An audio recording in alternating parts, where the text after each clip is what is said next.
नारायण नारायण। आज हम पढ़ रहे हैं श्रीमद् भागवत प्रवचन बाय स्वामी तेजोमय नंदा जी, षष्ठ स्कंध। अब छठे स्कंध में पोषण बताया गया है।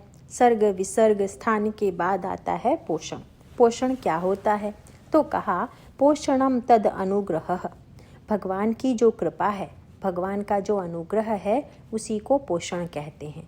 इसलिए कि भगवान ही हम सबका पोषण कर रहे हैं अपनी कृपा से। अच्छा, अब देखो, इसमें भी एक सामान्य कृपा होती है तो एक विशेष कृपा होती है। जैसे सब प्राणी एक स्थान पर जी रहे हैं, सबको हवा पानी मिल रहा है, यह भगवान की सामान्य कृपा है जो सब पर होती है और समान रूप से होती है। लेकिन अनुग्रह दूसरी चीज है। ग्रह माने पकड़ना। कोई जब विशेष रूप से भगवान को पकड़ता है, तब उस पर भगवान की जो विशेष कृपा हो जाती है, उसे अनुग्रह कहते हैं। जीवन में जो धन संपत्ति की प्राप्ति होती है, लौकिक वस्तुओं की प्राप्ति होती है, वह भगवान की सामान्य कृपा है। लेकिन इन भोगों से यदि वैराग्य होने लगे तो समझना चाहिए कि वह भगवान की विशेष कृपा है। भोग मिलना कृपा ही है, लेकिन उससे विराग होना विशेष कृपा है। और यदि भगवान का ज्ञान हो जाए तो और भी विशेष कृपा। फिर यदि उसमें बिना किसी प्रयोजन के अखंड अविरल अहेतुकी निस्वार्थ भक्ति हो जाए, तब तो कहना ही क्या है। इससे बढ़कर तो भगवान भी कोई और कृपा नहीं कर सकते, फिर उसकी आवश्यकता भी नहीं पड़ती। इस स्कंद में भगवान के नाम की महिमा विशेष रूप से बताई गई है। नाम अध्याय है, फिर रूप अध्याय है, फिर अर्चना अध्याय है। भगवान के नाम का स्मरण, भगवान के रूप की पूजा, यही इस स्कंद के विषय हैं। इनमें भी नाम का स्मरण विशेष है, इसीलिए हम भी उसी को विशेष रूप से देखेंगे।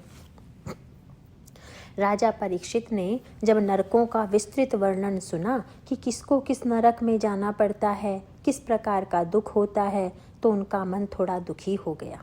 तब वे हमारे कल्याण के लिए पूछते हैं, अधुनेह महाभाग यथैव नरकान् नरः नानो ग्रयात् नात्ने या तन्मे व्याख्यातुम अर्हसि। इन नाना प्रकार के नरकों की प्राप्ति से मनुष्य अपने आप को किस प्रकार बचा सकता है? मनुष्य पाप कर्म तो करता ही रहता है, इसीलिए उनसे छुटकारा पाने का कोई अच्छा उपाय आप मुझे बताइए। यह प्रसंग बहुत सुंदर है, हमारे लिए बड़े ही काम की चीज है। शुकदेव जी कहते हैं, देखो परीक्षित, अभी हम जो व्यवहार करते हैं अपने पूर्व जन्मों की वासनाओं के वश में होकर करते हैं। उन पर आज हमारा कोई नियंत्रण नहीं है, अतः हम पाप कर्म करते रहते हैं। अच्छा, पाप कर्म कर लिया, उसके बाद कम से कम पश्चाताप तो होना चाहिए, अर्थात दुख होना चाहिए कि मैंने कैसा कर्म किया। जैसा कि राजा परीक्षित को पश्चाताप हुआ था कि भला मैंने उस मरे हुए सांप को मुनि के गले में कैसे डाल दिया, मुझे इसके लिए कुछ दंड मिलना चाहिए। इस प्रकार पश्चाताप होने के बाद उस काम के लिए कोई प्रायश्चित करना चाहिए। प्रायश्चित का अर्थ होता है प्रायः माने तप करना और चित्त माने संकल्प करना। पूर्व में जो गलत काम किया उसके लिए स्वयं को दंड देना और अपनी शुद्धि करने के लिए यह संकल्प करना कि फिर से ऐसा कर्म नहीं करूँगा। सिर्फ स्वीकार करना इतना ही पर्याप्त नहीं, लोग स्वीकार करते हैं और उसके बाद फिर वही कर्म करते हैं। भगवान शुकदेव जी कहते हैं कि प्रायश्चित करना चाहिए। इसीलिए हमारे शास्त्रों में कुछ कर्म ऐसे बताए गए हैं जो मनुष्य को हर रोज करने चाहिए, क्योंकि संभव है हमसे पाप कर्म होते जा रहे हों और हमें पता भी ना हो। जानबूझकर करना तो गलत है ही, कभी अनजाने में हो जाए तो उसके लिए भी प्रायश्चित करना चाहिए। वह प्रायश्चित कैसा होता है? तो कहा, जैसे रोग के लिए दवाई होती है, जैसा रोग हो वैसी दवाई, उसी प्रकार प्रायश्चित भी छोटा बड़ा होता है, उसको कर लेना चाहिए। अब यदि कोई मनुष्य पाप कर्म तो करता रहे, परंतु उसे न तो कोई पश्चाताप ही हो और न ही वह कोई प्रायश्चित कर्म करे, तब तो उसकी दुर्गति निश्चित है। तब राजा ने कहा, भगवान आपने उत्तर तो दिया, लेकिन हमको संतोष नहीं हो रहा है, क्योंकि देखा यही जाता है कि लोग प्रायश्चित तो कर लेते हैं, लेकिन बाद में फिर से वही पाप कर्म करते हैं, वही का वही पाप कर्म पुनः करते हैं। दृष्टश्रुताभ्यां यत् पापं जानन्नप्यात्मनो हितं करोति भूयो विवशः प्रायश्चित्तमथो कथम। लोग सोचते हैं उसमें क्या है, बाद में प्रायश्चित कर लेंगे, 5 रुपये ज़्यादा भरने पड़ेंगे, भर देंगे, कुछ दंड देना पड़ेगा, दे देंगे। ऐसा सोचकर कुछ लोग अपने को छुड़ा भी लेते हैं। अतः यह प्रायश्चित करना कैसा होता है मालूम है? कुंजर शौचवत, जैसे हाथी स्नान करता है। हाथी के बारे में कहा जाता है कि वह नहाता है और फिर अपने ऊपर धूल डाल लेता है। तो यह पाप कर्म करना और उसके लिए प्रायश्चित कर्म करना, यह वैसा ही है जैसा हाथी का स्नान। जैसे पापों को दूर करने के लिए लोग गंगा जी में स्नान करने जाते हैं और गंगा जी से बाहर निकलते ही पाप कर्म करने के लिए फिर से तैयार रहते हैं, क्योंकि पाप करने की वृत्ति पहले जैसी ही थी, अब वैसी ही रही। गंगा स्नान से पहले जो पाप किए थे उनसे तो छुटकारा हो गया, लेकिन जीव ज्यों का त्यों ही रहा, उसके स्वभाव में कोई परिवर्तन नहीं आया। जैसे एक चोर था, वह जब पकड़ा गया तो जेल गया, उसे 5 साल की सजा हुई। गलती से उसको जेल में 10 दिन ज़्यादा रख लिया गया। वह भी कुछ बोला नहीं। 10 दिन बाद जेलर को पता लगा कि गलती हो गई। उसने कहा, मुझसे गलती हो गई, मैंने तुमको 10 दिन ज़्यादा रख लिया। तो वह कहता है, कोई बात नहीं, मैं फिर आऊँगा तो 10 दिन कम रख लेना। मानो 5 साल का दंड जिसके लिए मिला, उस चोरी से तो वह मुक्त हो गया, लेकिन कहता है मैं फिर वही करूँगा। शुकदेव जी कहते हैं, राजा तुम सही बात कहते हो, एक कर्म से हम दूसरे कर्म को पूर्णतः काट नहीं सकते। थोड़ा अंतर पड़ सकता है, लेकिन एक कर्म से दूसरे कर्म को पूरी तरह से काटना संभव नहीं है। उसके लिए उपाय है तप, ब्रह्मचर्य, शम, दम, सत्य, त्याग, शौच, यम, नियम आदि का अभ्यास करना और फिर अपना देहाध्यास दूर करना। देह मैं हूँ, यह भाव ही सारे पाप कर्मों की जड़ है। जो लोग अपने आप को देह मानते हैं, वे सुख और भोग के लिए चाहे जिस प्रकार का काम करने को तैयार हो जाते हैं। इस देहाध्यास को समाप्त करना चाहिए और उसके लिए पहले अपने आप को शुद्ध करना चाहिए। लेकिन कुछ लोग ऐसे भी होते हैं, केचित् केवलया भक्त्या वासुदेव परायणः अधम धुन्वन्ति कात्स्यर्येन निहारमिव भास्करः। वे कहते हैं, इतना प्रयत्न तो मुझसे होने वाला नहीं है। सरल सी बात तो यह है कि सारे ताप और पुण्यों के प्रेरक भगवान हैं, मैं तो उन भगवान की शरण में जाता हूँ। इस प्रकार वे भगवत परायण हो जाते हैं। कृष्णार्पित प्राणस्तत् पुरुष निषेवया। यहाँ कहते हैं, कृष्णार्पित हो जाने अथवा भगवान का नाम लेकर अपने आप को उनके प्रति अर्पित कर देने के समान पाप को दूर करने का दूसरा साधन नहीं है। उनके पाप हमेशा के लिए जड़ सहित दूर हो जाते हैं। ऐसा किसी और साधन से नहीं होता। किसी ने चाहे कितने पाप कर्म क्यों न किए हों, लेकिन यदि वह भगवान नाम का आश्रय ले लेता है तो उसे और कुछ नहीं करना पड़ता। यहाँ इसका एक दृष्टांत भी दिया गया है, अजामिलोपाख्यान। कान्याकुब्ज देश में एक ब्राह्मण था। वह एक अच्छा आदमी था, वेद पढ़ता था, पूजा पाठ भी करता था। लेकिन एक बार उसने जंगल में एक शूद्र को वेश्या के साथ प्रणय लीला करते देख लिया। दोनों शराब पिए हुए थे, एक दूसरे के गले में पड़े थे। उनको उस अवस्था में देखा तो उस ब्राह्मण का मन बिगड़ गया। अपने मन को वह बहुत समझाने लगा, परंतु मन माने ही नहीं। घर में उसकी पत्नी थी जो बड़ी अच्छी थी, लेकिन अब वह उसी स्त्री का ध्यान करने लगा। और जब उससे रहा नहीं गया तो वह उस वेश्या के पास जाने लगा, शराब पीने लगा, उसको धन देने लगा, अपनी पत्नी को घर से निकाल दिया और उस वेश्या को घर ले आया और तरह तरह के पाप कर्म करने लगा। संध्या वंदन आदि सब छोड़ दिया। वह महापापी बन गया। उसका नाम था अजामिल। अजामिल शब्द का अर्थ भी समझ लेना चाहिए। अजामिल शब्द का 2 प्रकार से विच्छेद होता है। एक है अजामिल। अजा यह प्रकृति का नाम है, माया का नाम है। जो माया के साथ मिल गया है उसे अजामिल कहते हैं। दूसरी रीति से देखें तो अज अमिल, अज माने अजन्मा परमात्मा, उससे जो नहीं मिला हुआ है वह अजामिल है। देखो, जो परमात्मा से नहीं मिला है लेकिन माया से मिला हुआ है, ऐसे व्यक्ति को अजामिल कहते हैं। विचार करने पर पता चलता है वह हम ही हैं, परंतु अब वैसे नहीं रहे। अब हमने भागवत सुन लिया है। यह भागवत सुनने के पहले की बात है। यहाँ अजामिल माया से लिपटा हुआ है, परमात्मा से विलग हो गया है, पाप कर्म करने लगा है। इस संदर्भ में महात्माओं द्वारा कथित एक कथा प्रसिद्ध है। उसके अनुरूप एक दिन एक महात्मा उस गांव में आ पहुँचे। पूछने लगे कि अरे, इस गांव में कोई दानी आदमी है? देखो, कुछ लोग बड़े दुष्ट होते हैं। बोले, अजामिल बड़ा दानी आदमी है, बहुत अच्छा आदमी है, आप उसके घर जाइए। अब उन महात्मा को क्या पता, वे वहीं चले गए। अजामिल तो घर पर नहीं था, वह वेश्या स्त्री थी। उस घर में जाते ही महात्मा पहचान गए कि यह किस प्रकार का घर है। उनको उसके ऊपर दया आ गई। संत हृदय है ना, उधर एक बच्चा खेल रहा था। उन्होंने पूछा, इसका नाम क्या है? वह स्त्री बोली, महाराज, अभी तक हमारे घर में कोई संत आए नहीं, इसीलिए इसका नाम रखा ही नहीं।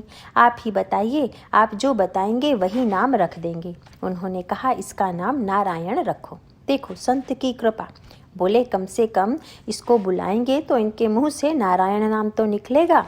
नारायण नाम लेने की ऐसी महिमा है, किसी भी कारण से नाम लें तो भी पुण्य होता है। अब वे तो चले गए। अजामिल आया, उसको सारा वृतांत पता चला। वह अपने बच्चे को नारायण नारायण कहने लगा। उस बच्चे में उसकी बड़ी आसक्ति हो गई।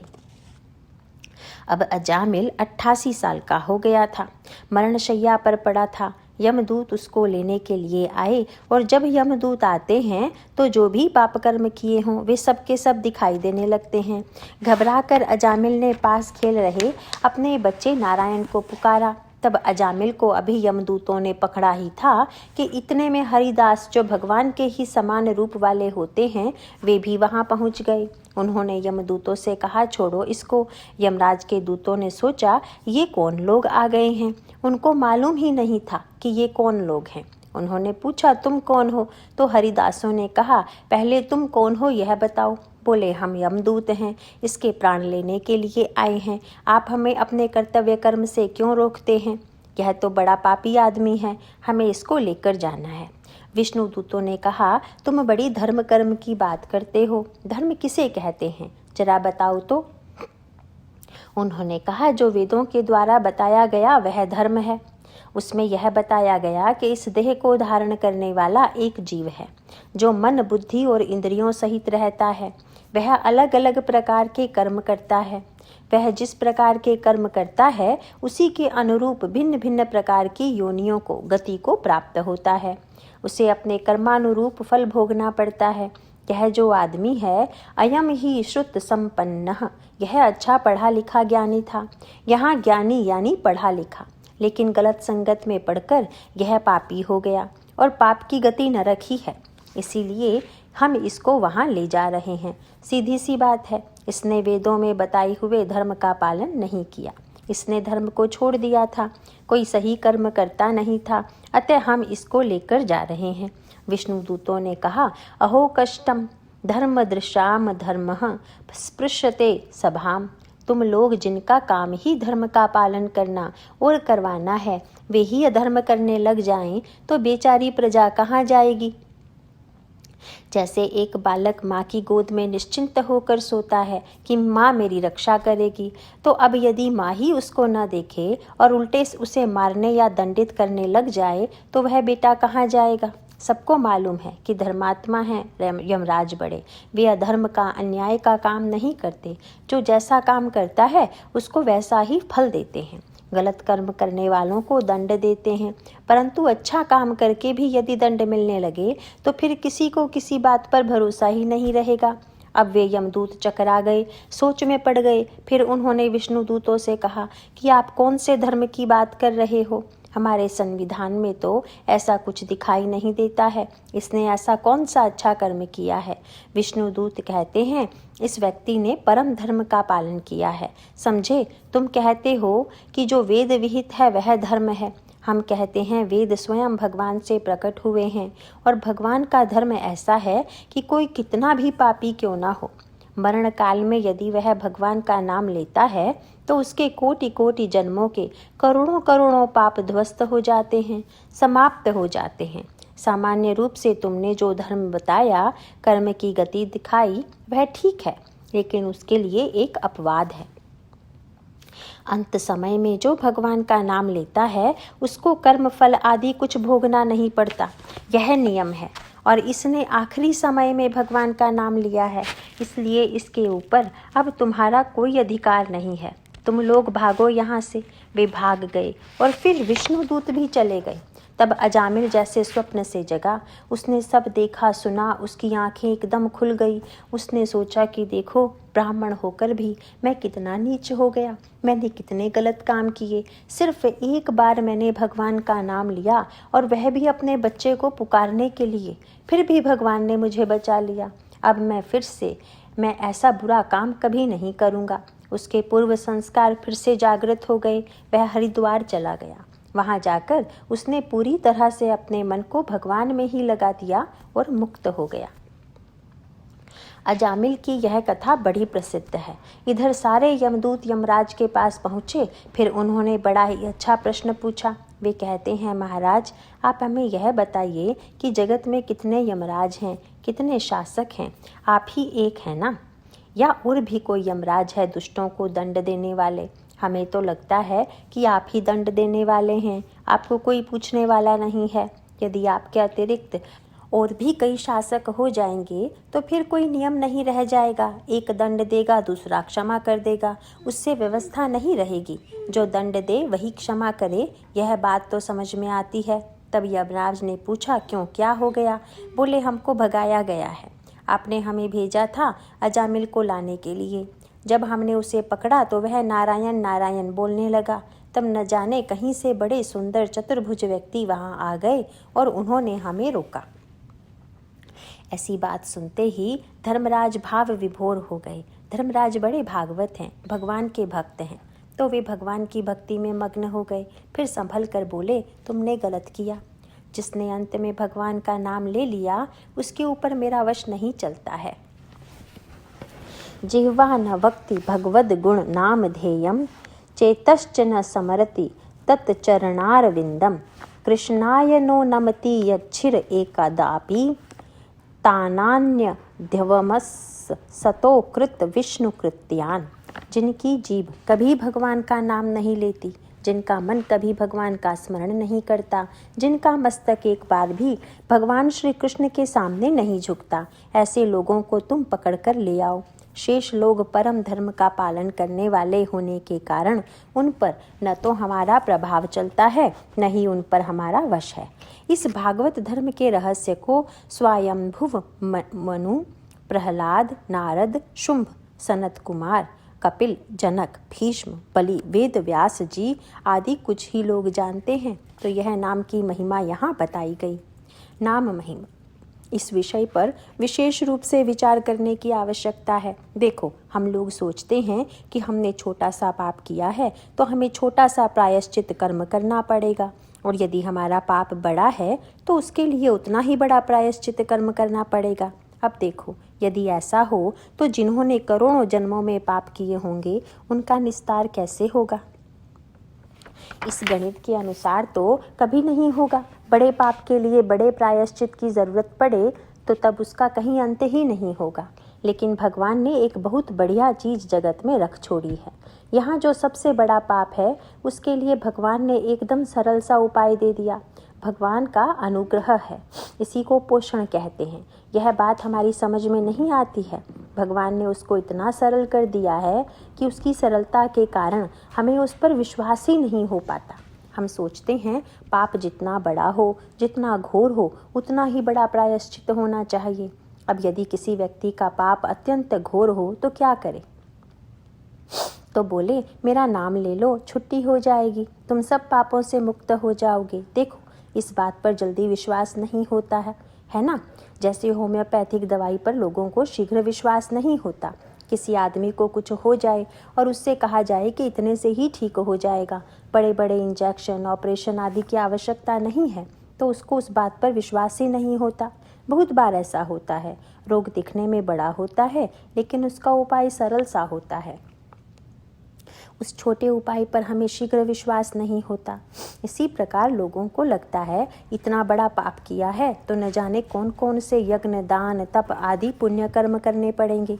बोले न, सरल सा उपाय है, भगवान का नाम ले लो बस, और कुछ करने की जरूरत नहीं है। अब जरा कथा को भी देख लें। अब अजामिल की मुक्ति हो गई तो आश्चर्यचकित होकर देवता लोग बैकुंठ में गए और भगवान से पूछने लगे कि अजामिल की मुक्ति कैसे हो गई। भगवान ने कहा उसने मेरा नाम लिया है इसीलिए उसकी मुक्ति हो गई। तो देवता ऋषि सब कहने लगे भगवान उसने आपका नाम कहाँ लिया। भगवान बोले लिया है, नारायण बोला है उसने। तो देवतागण बोले उसने आपको याद करके थोड़े ही नाम लिया, उसने तो अपने बच्चे को ध्यान में रखकर नारायण नाम लिया, उसको तो मालूम भी नहीं कि यह आपका नाम है। भगवान ने कहा उसको मालूम नहीं, लेकिन मुझे तो मालूम है कि यह मेरा नाम है। इस प्रकार भगवान ने बहुत बढ़िया उत्तर दिया है उनके प्रश्न का। देखो भगवान कैसे हैं।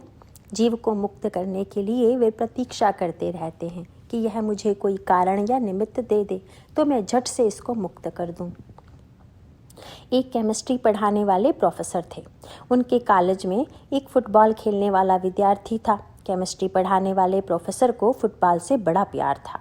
वह लड़का फुटबॉल अच्छा खेलता था और इनको फुटबॉल अच्छा लगता था, इसलिए वह इनका प्रिय था। वह विद्यार्थी केमिस्ट्री में प्रवेश चाहता था, अतः उसका साक्षात्कार भी होना था। उनको मालूम था कि वह फुटबॉल तो अच्छा खेलता है लेकिन केमिस्ट्री में उसका दिमाग चलता नहीं। लेकिन उनका प्रिय था, प्रवेश कराना है तो कैसे कराएं। बोले इतना सरल प्रश्न पूछा जाए कि उसका उत्तर वह सरलता से दे सके। फिर उससे क्या प्रश्न पूछा मालूम है। हम जो नमक खाते हैं उसका रासायनिक सूत्र क्या है। अब जिसने थोड़ी भी केमिस्ट्री पढ़ी हो वह जानता है कि नमक को सोडियम क्लोराइड कहते हैं। उस लड़के से पूछा तो उसने कहा नहीं मालूम। ठीक, तुमको मालूम नहीं और तुमने सही उत्तर भी दे दिया कि नहीं मालूम। प्रवेश मिल गया, क्योंकि इन्होंने कहा कि कोई सही उत्तर देता है तो उसका प्रवेश हो जाएगा। देखो, जिसको जिससे प्यार होता है उसका हित करने के लिए वह तो केवल बहाना ढूंढता रहता है। भगवान ने कहा यहाँ प्रवेश देना है, जीव को मुक्त करना है तो कुछ बहाना चाहिए। कोई उसे मेरा नाम समझकर कहे या अपने पुत्र का नाम मानकर कहे, पर उसने नारायण कहा तो है ना, बस वह मुक्त हो गया। भगवान ने ऐसा सरल और बढ़िया उपाय बनाकर रख दिया है, परंतु हमें इस पर सरलता से विश्वास होता नहीं। हम कहते हैं नाम लेने से क्या होगा, राम राम बोलने से या नारायण नारायण बोलने से हमारे पाप कैसे कटेंगे। हमें कुछ समझ में नहीं आता। बस बात यह है कि हमको अपने नाम पर ज़्यादा भरोसा हो गया है, भगवान के नाम पर नहीं। कई बार देखा जाता है कि लोग कहते हैं वहाँ जाओ तो मेरा नाम ले लेना, मेरा नाम बता देना। अच्छा, अपने नाम पर इतना भरोसा। देखो, हम भी जब किसी दूसरी जगह पर जाते हैं और लोग कहते हैं स्वामी जी अगर हम आश्रम में आएँ और आपका वहाँ नहीं हो तो हम कहते हैं कोई बात नहीं, मेरा नाम बता देना, बोल देना स्वामी जी ने भेजा है। ओहो, देखो अपने नाम पर इतना विश्वास और भगवान के नाम पर कोई विश्वास नहीं। क्या यह दुष्टता नहीं है? यह मन की अशुद्धि नहीं है तो और क्या है? जबकि सत्य तो यह है कि हमारे सभी विशिष्ट ग्रंथों में जहाँ सत्य युग के लिए तप ध्यान को मोक्ष का साधन बताया गया है, त्रेता युग में यज्ञ का साधन बताया गया है, द्वापर युग में पूजा बताई गई है, वहीं कलयुग में केवल नाम ही बताया गया है। कलयुग में केवल नाम स्मरण ही कहा गया है। यदि कोई विशेष प्रकार की साधना नहीं कर सकता तो बस वह नाम स्मरण करे। लोग इसका अर्थ समझते नहीं हैं। वे कहते हैं कि कठिन कठिन साधनाओं को हम नहीं कर सकते, इसलिए नाम बताया गया है, माने ये सबसे छोटी चीज़ है। दूसरा कुछ नहीं कर सकते तो कम से कम नाम ही ले लो।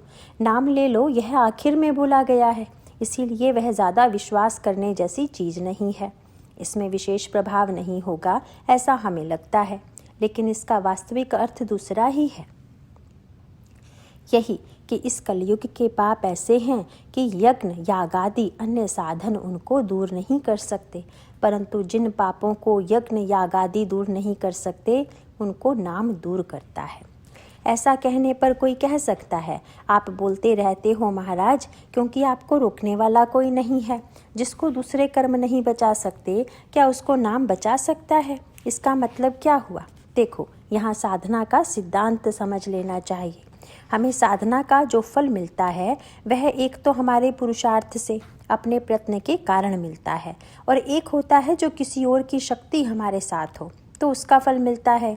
जप तप ध्यान यज्ञ योग आदि जो हम अपनी शक्ति से करते हैं, उनसे हमारे जो दूसरे पाप हैं वे समाप्त हो सकते हैं। लेकिन कुछ पाप ऐसे भयंकर होते हैं कि उन्हें हम अपनी शक्ति से दूर नहीं कर सकते। अगर भगवान की शक्ति अवतरित हो जाए तभी वे दूर हो सकते हैं। संत कहते हैं, जो नाम का प्रताप है तुम्हें याद हो कि न याद हो। अब भगवान की शक्ति कैसे प्रकट हो? नाम के द्वारा। फिर यह नाम उन पापों को दूर करता है। कहने का अर्थ यह है कि जब हम भगवान का नाम लेते हैं तो उन्हें आना पड़ता है।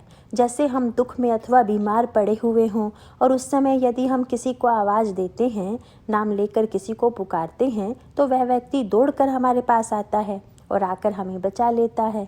तो नाम ने हमें बचा लिया, क्योंकि नाम ही उस व्यक्ति को वहाँ पर खींच लाया। वह दौड़ता हुआ आया। परमात्मा के नाम में परमात्मा की ही शक्ति स्थापित है, निहित है। देखो, कभी कभी छोटे छोटे दिखने वाले पटाखों में भी कितनी शक्ति होती है। वह शक्ति दिखाई नहीं देती पर उनमें होती है, लेकिन जैसे ही उसे सुलगा देते हैं तो वह भड़ाम से फूटता है। बड़ी बड़ी सुरंगें कैसे खोदी जाती हैं, बारूद बम आदि लगाकर। वे भी दिखते छोटे छोटे से हैं, परंतु उनमें बड़ी शक्ति होती है। इसी प्रकार जब हम भगवान के नाम का उच्चारण करते हैं तो उसमें जो शक्ति अव्यक्त रूप से होती है वह व्यक्त हो जाती है और वह उस पाप को समाप्त करती है। सार रूप में इसका अर्थ है, कलयुग के पापों को हम अपनी शक्ति से समाप्त नहीं कर सकते। भगवान की शक्ति ही उन्हें समाप्त कर सकती है। भगवान की शक्ति भगवान के नाम के द्वारा प्रकट हो जाती है। भगवान अनंत शक्तिमान हैं। उनकी अनंत शक्ति जब प्रकट हो जाती है तो हमारे पाप जितने भी हों वे सब खत्म हो जाते हैं। जीव कभी जब भगवान के सामने जाकर कहता है, भगवान मैंने तो इतने सारे पाप किए हैं, वे सब कैसे दूर होंगे? भगवान कहते हैं, तुम दोनों को नाप लो, तौल कर देख लो, तुम्हारा पाप बड़ा है कि मेरा नाम? लाओ मुझे बताओ, ऐसा कोई पाप है जो मेरे नाम से खत्म नहीं हो सकता हो? समझे कि नहीं? पहाड़ जैसे पर्वत जैसे पाप हों तो भी क्या है, नाम की शक्ति कितनी विशाल है मालूम है? बड़े से बड़े पर्वत को भी यदि आकाश में दिखाया जाए तो वह इतना सा दिखाई देगा आकाश की व्यापकता के सामने। वस्तुतः तो उससे भी कहीं अधिक व्यापक नाम की शक्ति है। देखो, नाम का अर्थ क्या है? नम माने हम झुकते हैं, और भगवान को भी जो झुका देता है उसे नाम कहते हैं। नाम की ऐसी शक्ति है। भगवान ने ऐसा सामान्य और सरल उपाय करके रख दिया है, लेकिन कई बार जो चीज़ बहुत सरल होती है वही बहुत कठिन बन जाती है, क्योंकि हमें उस पर विश्वास नहीं होता। भगवान के नाम पर यदि किसी को विश्वास हो जाए तो उसे लंबी चौड़ी भारी भरकम साधना करने की कोई ज़रूरत नहीं पड़ती है। लेकिन क्या करें, हमारा स्वभाव ही कर्मकांडी हो गया है। सोचते रहते हैं यह करें वह करें। तो यहाँ कहा केवल नाम का ही आश्रय लेना चाहिए। कलयुग केवल नाम आधारा, एक नाम ही आधार है। इसीलिए भगवान का नाम जिन पर लिखा गया वे पत्थर भी तैर गए। संत कहते हैं, जल ऊपर पाषाण तारे, क्यों न तारे दास रे। जब पत्थर को तार सकते हैं तो एक सेवक को, दास को, भक्त को क्यों नहीं तार सकते? नाम का आश्रय सहारा लेना चाहिए। तो इस प्रकार यह नाम की महिमा है। जगत में दो चीज़ें हैं, एक नाम और एक रूप। लेकिन नाम का महत्व रूप से भी बढ़कर है, क्योंकि रूप हमारे सामने हो और यदि हम उसका नाम नहीं जानते हों तो रूप सामने नहीं होने के बराबर ही है। जैसे किसी ने रसगुल्ला खाया और उसे मालूम न हो कि इसे रसगुल्ला कहते हैं, तो बाद में कोई पूछे रसगुल्ला खाया तो कहेगा नहीं खाया। रसगुल्ले का आनंद मुझे मालूम नहीं, मालूम होते हुए भी नहीं मालूम। लेकिन कोई जब कहे इसे रसगुल्ला कहते हैं तब वह कह सकता है, आहा मालूम है मुझे। इसी प्रकार किसी व्यक्ति से मिलने का आनंद उसके रूप से मिलने मात्र से पता नहीं चलता, उसका जब नाम पता लगता है तभी उससे मिलने का आनंद आता है। दूसरी बात यह है कि जो व्यक्ति हमसे दूर रहता है उसे हम याद करते रहते हैं, और जब वह सामने आता है तो 2 मिनट बात करके दूसरे कामों में लग जाते हैं। माने रूप ऐसा है कि सामने आने के बाद उसकी उपेक्षा हो जाती है, लेकिन नाम ऐसी चीज़ है कि जिसके कारण दूर की चीज़ भी अपने पास बनी रहती है। कहते हैं कि वियोग में असली संयोग होता है। जो चीज़ दूर है उसको हम याद करते हैं, जिसको याद करते हैं, जिसका नाम लेते हैं, उसका रूप अपने आप मन में आता है। लेकिन जिसका रूप सामने हो बाद में उसकी याद आए ही, यह कोई ज़रूरी नहीं है। जिसका नाम मन में आता है उसका रूप भी आ ही जाता है। तुलसीदास जी ने कहा कि सगुण निर्गुण दोनों से बढ़कर नाम है, क्योंकि निर्गुण स्वरूप भी नाम से प्रकट होता है। यह ब्रह्म है ऐसा कहा जाए तभी वह प्रकट होगा, अन्यथा ब्रह्म तो सबके हृदय में बैठा हुआ है। लेकिन किसी को आनंद आ रहा है क्या? वह तो जब गुरु बताते हैं कि यह ब्रह्म है तभी निर्गुण भी प्रकट होता है, और सगुण भी बताने पर ही प्रकट होता है। तो सगुण निर्गुण दोनों की ही पहचान नाम के अधीन है, इसीलिए नाम दोनों से बड़ा है। ऐसी यह नाम की महिमा लोगों को जल्दी से समझ में नहीं आती, क्या करें? उपनिषद, जिसको वेदांत का शास्त्र मानते हैं, में भी नाम की कोई ना कोई उपासना बताई गई है। तस्य तद्वनम नाम ओम इति नाम। कहने का तात्पर्य इतना ही है कि नाम की बड़ी महिमा है। नाम ने ही अजामिल को पवित्र कर दिया। यह 6ठे स्कंद का एक विशेष वाक्य है। इसी को अनुग्रह कहते हैं, इसी को पोषण कहते हैं। भगवान इतने दयालु हैं कि एक बार नाम लेने से ही रीझ जाते हैं कि इसने मुझे याद किया। सच में अपने जीवन में भी देखें तो जब हमें पता चलता है कि हमको कोई याद करता है तो कितनी खुशी होती है, कितनी प्रसन्नता होती है। भगवान कहते हैं इसने मुझे याद किया, मैं क्या दूं इसको। एक आदमी था जो बड़ा ही नास्तिक था, कहता था मैं तो कभी भगवान का नाम लूँगा ही नहीं। उसका एक मित्र था जिसको राम नाम से बहुत प्यार था। उसने अपने मित्र से कहा तुम बस एक बार राम का नाम ले लो। वह बोला नहीं लूँगा। एक दिन उसने उस मित्र का गला पकड़ लिया कि तुम एक बार राम का नाम ले लो। तो उसने कहा मैं राम का नाम नहीं लूँगा। तब उसने मित्र को छोड़ दिया और कहा कि तुमने नाम ले लिया, तुमने जो इतना कहा कि मैं राम का नाम नहीं लूँगा उसमें नाम आ गया। मालूम है इसने इतने पाप कर्म किए थे कि मरने के बाद प्रश्न उठा कि इसने कौन सा अच्छा काम किया था। तो बोले इसने एक बार राम का नाम लिया था। इसका क्या पुण्य होता है? यमराज ने कहा मुझे नहीं मालूम एक बार नाम लेने का क्या फल होता है, ब्रह्मा जी के पास चलो। ब्रह्मा जी बोले मुझे भी नहीं मालूम। शिव जी के पास चलो। शिव जी ने भी कहा मुझे नहीं मालूम। राम जी, विष्णु भगवान के पास चलो। अब वह आदमी कहने लगा यह क्या आप लोग मुझे यहाँ से वहाँ, वहाँ से यहाँ दौड़ा रहे हो, मैं तो थक गया हूँ, अब मैं नहीं चल सकता। तो बोले अच्छा तुम पालकी में बैठो, हम तुमको लेकर चलते हैं। उसे पालकी में बैठा कर ले चले। राम जी ने देखा पालकी में बैठा कर ब्रह्मा जी, शिव जी और यमराज किसी को ला रहे हैं, तो वह बड़ा महान व्यक्ति होगा। राम जी उससे मिलने गए। यह कौन है, उतारो इसे। ब्रह्मा जी बोले कि अब आप ही मीमांसा करें, इसने केवल एक बार आपका नाम लिया है, उसका क्या फल होना चाहिए। बोले अरे यही फल है कि ब्रह्मा जी, यमराज जी और शिव जी पालकी में बैठा कर उसे ले आते हैं और मैं दौड़ कर देखने के लिए आता हूँ। एक बार नाम लेने से ऐसा होता है, समझे। इंद्र द्वारा बृहस्पति जी का अपमान। आगे इंद्र और वृत्रासुर की कथा आती है।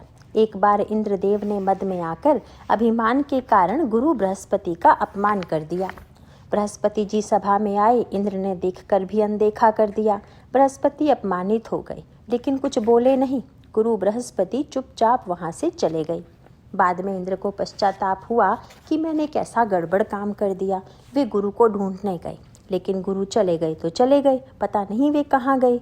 गुरु की कृपा जैसे ही कम हो गई, इनकी शक्ति घट गई, असुरों की शक्ति बढ़ गई।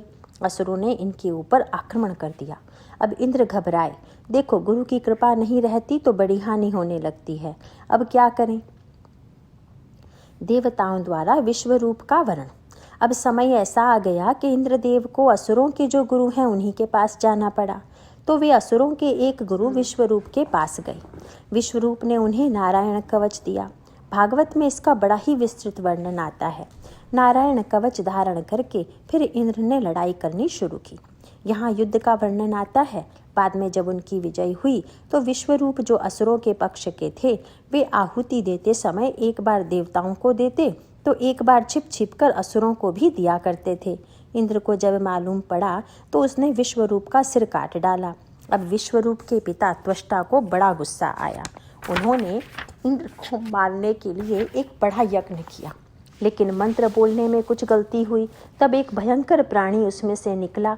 उसका नाम था वृत्रासुर। वृत्रासुर के वध के लिए देवताओं द्वारा दधीचि ऋषि से अस्थियां मांगना। वृत्रासुर इतना भयंकर था कि उसकी वजह से सारे के सारे देवता लोग व्याकुल हो गए कि अब इसे कैसे मारें। भगवान के आदेशानुसार देवता लोग दधीचि ऋषि के पास गए। भगवान ने कहा था कि दधीचि ऋषि बड़े तपस्वी हैं, वे अपनी अस्थियां तुमको दे देंगे। उनसे तुम जो वज्र बनाओगे, अस्त्र बनाओगे, उसी के द्वारा वृत्रासुर का नाश हो सकता है। देवताओं को देखकर दधीचि ऋषि कहते हैं, आप कैसे आए? तो देवता कहते हैं कि महाराज, हमारे ऊपर संकट आया है। हम कहते हुए भी संकोच होता है, लेकिन हमें आपकी अस्थियां चाहिए। और कहते हैं, आप तो ब्रह्म ज्ञानी हैं, आपको ज्ञान हो गया है कि आप देह नहीं हैं। आप देह नहीं हैं तो इस देह की अस्थियां किसी और को दे दें तो क्या अंतर पड़ता है? लोग बोलते हैं हम स्वार्थी हैं, हमको किसी का दुख नहीं दिखाई देता। आप संत हैं, आपको हमारा दुख अवश्य दिखाई देगा। देखा देवता कैसे हैं और क्या बोल रहे हैं। भवद्विधानाम महताम पुण्य श्लोके डय कर्मणाम। यह जगत बड़ा स्वार्थी है। दधीचि ऋषि हंसते हैं और कहते हैं, तुम जो बात कहते हो वह सही है। आखिर जीने का लाभ क्या है? एतावान व्ययो धर्मः पुण्य श्लोकै रूपासितः। सबसे बड़ा धर्म यही है कि हमारा जीवन किसी के या समष्टि के काम आता हो तो पीछे नहीं हटना चाहिए। इसीलिए मैं अपना देह त्यागने के लिए तैयार हूँ। दधीचि ऋषि का त्याग बड़ा प्रसिद्ध है। वे ब्रह्म समाधि में चले गए, देह त्याग हो गया। उनकी हड्डियों से वज्र बनाकर इंद्रदेव वृत्रासुर के साथ युद्ध करने के लिए खड़े हो जाते हैं। वृत्रासुर बड़ा भयंकर युद्ध करता है, पर उसकी सेना भागने लगती है। वह उनसे कहता है, तुम भागते कहाँ हो?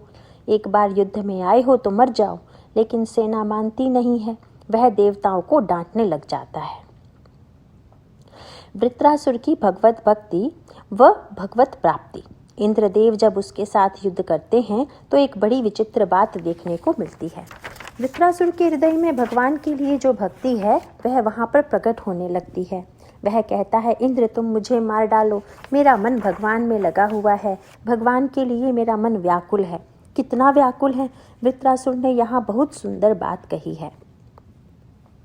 अजात पक्षा इव मातरम खगः स्तन्यम यथा वत्सतरा शुद्धार्ताः प्रियं प्रियेव व्युषितं विषण्णा मनोर्विन्दाक्ष दिद्रक्षते त्वाम। वृत्रासुर के मन में ऐसी भक्ति प्रकट हुई कि वह कहने लगा, अरविंदाक्ष कमल नयन भगवान, मेरा यह मन आपको देखने के लिए व्याकुल हो रहा है। कैसे? अजात पक्षा इव मातरम खगः, जैसे पक्षी के छोटे छोटे बच्चे जिनके अभी पंख भी ना उगे हों, उनकी माँ कहीं गई हो, तब वे जिस प्रकार उसके वापस आने की प्रतीक्षा करते हुए छोटे से घोंसले में बैठे रहते हैं कि माँ आएगी, कुछ दाना देगी, उस प्रकार से।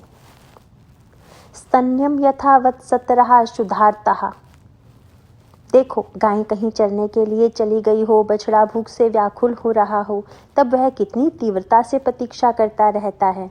कभी जिसने गाय और बछड़े के मिलन को देखा हो वह इस बात को समझ सकता है। गाय को देखना चाहिए कि वह किस तरह से दौड़ कर आती है और बछड़ा भी किस तरह से दौड़कर उससे लिपट जाता है। प्रियम प्रियेव व्युषितम विषण्णा, या फिर जो अत्यंत निष्ठावान है, अपने पति से अत्यंत प्रेम करने वाली स्त्री हो, उसका पति कहीं दूर चला गया हो, उसको विरह हो रहा हो, तब वह जिस प्रकार से अपने पति के लौटने की प्रतीक्षा करती रहती है, उसी प्रकार से हे भगवान, मेरा मन भी आपको देखने के लिए व्याकुल हो रहा है। वह इंद्र से कहता है, इंद्र यह तो दुनिया है, इसमें हार जीत, जीना मरना सब चलता रहता है। तुम मुझे मार भी दोगे तो मुझे कोई अंतर नहीं पड़ता, मैं भगवान में रमा हूँ। इंद्रदेव उसकी भक्ति देखकर आश्चर्यचकित होते हैं। वहाँ बड़ा भारी युद्ध होता है। अंत में वृत्रासुर का मरण होता है, लेकिन वृत्रासुर भगवान के साथ एक रूप हो जाता है। वृत्रासुर का पूर्व चरित्र। यह कथा जब परीक्षित ने सुनी तो उनका आश्चर्य हुआ। अत्यंत राजसिक और तामसिक स्वभाव वाले वृत्रासुर के हृदय में ऐसी भक्ति कहाँ से आई? उसकी पूर्व कथा बताते हैं कि पहले पूर्व जन्म में वह राजा चित्रकेतु था। वही बाद में तप के द्वारा विद्याधर लोक को प्राप्त हुआ। शेष भगवान के द्वारा दिए गए विमान में बैठकर विचरण करता हुआ एक दिन वह कैलाश पर्वत पर पहुंच गया। वहां उसने देखा कि पार्वती जी शिव जी की गोद में बैठी हैं और अनेक ऋषि मुनि भी वहां पर बैठे हैं। चित्रकेतु ने भगवान शंकर की हंसी उड़ाई कि सामान्य आदमी भी सबके सामने अपनी पत्नी को गोद में लेकर नहीं बैठता है। लगता है इनको तो सामान्य धर्म का भी ज्ञान नहीं है। तत्व ज्ञान की, धर्म की बड़ी बड़ी बातें करते हैं और भरी सभा में पत्नी को गोद में बिठाते हैं। सुनकर पार्वती जी को बड़ा क्रोध आया और उन्होंने उसे शाप दिया कि तुम असुर बन जाओ। उसने कहा, माता जी माफ करना, आपको दुख हुआ, इस बात का मुझे दुख है। मैं असुर बनने के लिए तैयार हूँ। आपने शाप दिया तो वैसा ही होगा, क्योंकि देवता लोग मिथ्या भाषण नहीं करते। वे जैसा कहें वैसा ही होना होता है। ऐसा कहकर चित्रकेतु चला गया। शिव जी ने पार्वती जी की ओर देखते हुए कहा, देखा भक्त कैसा होता है। उसने क्षमा मांगी, परंतु यह नहीं कहा कि मुझे शाप से मुक्त कर दीजिए। इसीलिए क्षमा मांगी कि उसकी बात से आपको दुख हुआ। उसे इसी बात का दुख है तो वह असुर बन गया, लेकिन उसकी पूर्व की भक्ति तब भी प्रकट हो ही गई। अब यहाँ धर्म की बात देखो। चित्रकेतु जो विद्याधर बनकर आया था, उसने क्या कहा? यही कि सामान्य पति भी पत्नी से एकांत में मिलता है, सबके सामने थोड़े ही इस प्रकार पत्नी को लेकर बैठता है। तब शिवजी ने कहा, अरे भाई, मेरे अलावा दुनिया में है कौन? जरा सोचो तो सही। तुम सोचते हो यह समाज मुझसे अलग है, मेरे लिए सब मैं ही हूँ, तो किसी से क्या छिपाना। और वह सिर्फ पास में बैठी ही तो है। हम दो दिख रहे हैं, दो हैं नहीं, केवल दिख रहे हैं। जगत पितरौ वंदे पार्वती परमेश्वरौ। ये तो जल और तरंग के समान है, कहियत भिन्न न भिन्न। पहली बात तो यह है कि मैं और पार्वती दो नहीं हैं, एक ही हैं। और यह दुनिया भी मुझसे अलग नहीं है। इससे बढ़कर और कौन सा एकांत होता है? यह भीड़ है और यह एकांत है, ऐसी हम लोगों की बुद्धि दृष्टि होती है। तो वह चित्रकेतु वृत्रासुर बन गया, उसकी पूर्व भक्ति भी प्रकट हो गई और फिर वह मुक्त हो गया। आगे दिति की कथा आती है, जिसमें पुंसवन व्रत का वर्णन किया गया है और उसी के साथ छठा स्कंद समाप्त होता है। नारायण नारायण।